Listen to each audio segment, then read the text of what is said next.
You put a grocery store right here on this road, you know, can a grocery store make more money in those properties? Absolutely, because they're going to get a percentage of every dollar spent in that store. So that is a big deal, but that's not comparing apples to apples where we're looking at building those townhomes or building those duplexes. We're not comparing it apples to apples. Right. That's why they have commercial areas and residential areas. Yes. You can't build a commercial business building in a residential, and you can't build a residential. Supposedly you can't, but you know, right next to my house, they let, with the dictatorship of our city, they let that guy put one up. Oh, really? Whereas they turned somebody right down the road, they turned the other person down that wanted to just put his business inside of an existing shed he had there. He just wanted to operate from his house. They told him no, but yet they let this other guy build a 15,000 square foot building, and they don't complain about that, and it don't meet any code at all.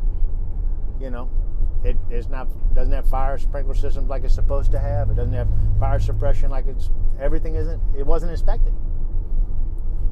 Wasn't inspected by the fire marshal. Wasn't inspected by the proper people to make sure that was safe and done right. Well, that's not good. No, and that is the corruption that we see within our governments across our whole entire country.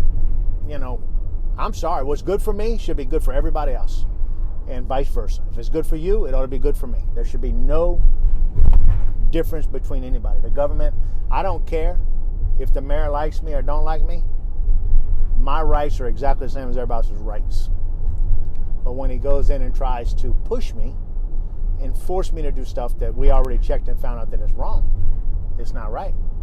They can continue to force us, and he can apply pressure to the employees and tell them, y'all do this, but he can't apply any pressure to me. You know. What do you think of all these potholes